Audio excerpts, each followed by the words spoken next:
Hi, I'm one of the three members of the group that made the film Distance. And when we were filming, and before we were filming, we received a lot of audience feedback, which is what I'm going to be talking about. In the pre-production stage, we had lots of audience feedback. That took up the majority of the year, to be honest. And one of the problems we found was being in a group of three people. There were a lot of us, and we couldn't decide on one thing to make, or one idea to make, and that was where we went wrong, or we found it tricky. We all came up with different ideas, and when we came up with the ideas, they were never full ideas. And some of the audience feedback we received was from our teachers, and this audience feedback told us we needed to think more about tour de Roth theory of an equilibrium, disequilibrium, and equilibrium.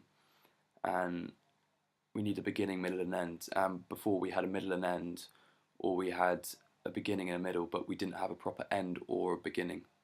So that was where we were going wrong, and that really helped us when we realised we needed to do something about that. Audience feedback in the pre-production stage wasn't only from teachers. We received some from our parents when we were coming up with ideas as well. We would run through our ideas with our parents, and that's three people, three sets of parents, and it was really, really good for thinking logistically about what was possible. And we needed to come up with a location idea.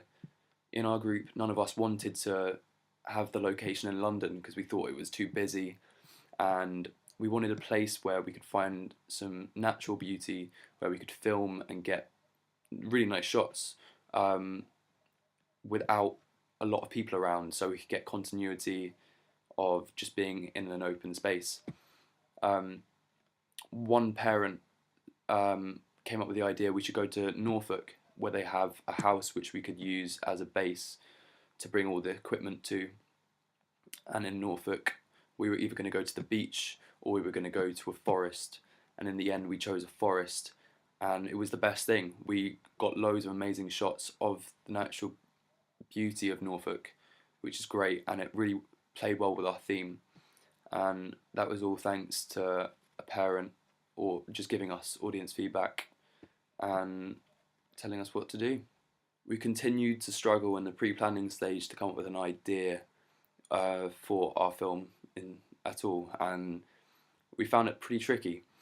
One of the things that helped us a lot in finding an idea which we enjoyed or we would want to do was our teachers telling us about Franz Kafka, who is an author who wrote the book Metamorphosis, which is about a man turning into a beetle.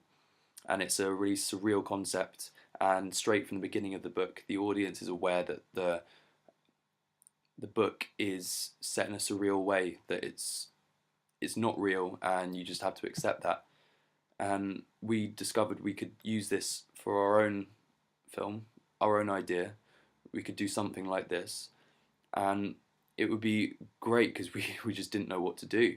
And this just broadened our horizon, really. We were able to think even more outside the box than we already were, which we were doing. And we came up with a concept of purgatory, which was very useful. The problem we found with filming in Norfolk was we had only one day to film. We couldn't get back there again, and because the weather would have been different every time we had gone, continuity would have been wrecked. So we had to spend one day filming, and we had to get everything right on that one day.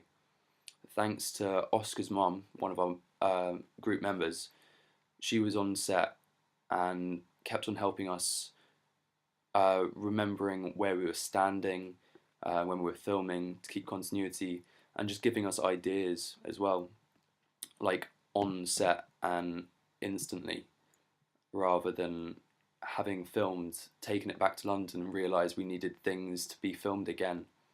It was really, really useful to have this instant feedback. When we'd finally filmed and we got back to the editing suite, we realised that all of our sound had gone missing. There was no way of reclaiming it at all. So everything we had filmed all the scenes we had filmed of speech was gone. Um, this was pretty tough, and our teachers really just accepted the problem and told us we needed to just work our way around it. And they gave us some advice that we needed to think more on the soundtrack to our film, because the music itself would influence you as much as the speech does. And also for the speech, if we were going to implement it, which we had to, that the overdubbing would have to be done successfully.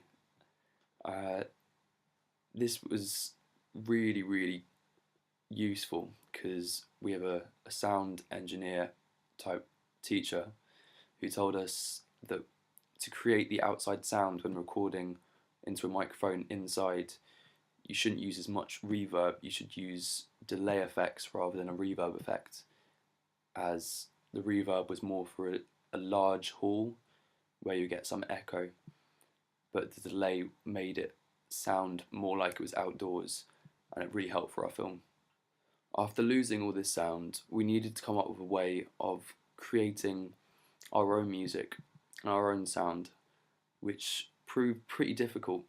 We needed an idea of how to create the outside effect of sound, for one, but we also needed to understand how to make a soundtrack to a film, which is what none of us were used to at all. Even though we do music tech, we really struggled. I created something which we thought would sound really good in the film, and we showed it to our teacher, and he told us we needed to reduce a lot of the instruments. It was just too packed with sound, and it would have taken away all of the attention from the movie from just listening to the sound. So our teacher really taught us something very valuable, which was with making movie soundtracks that less is more, and it really, I think, helped for our film, and it made our film a lot better.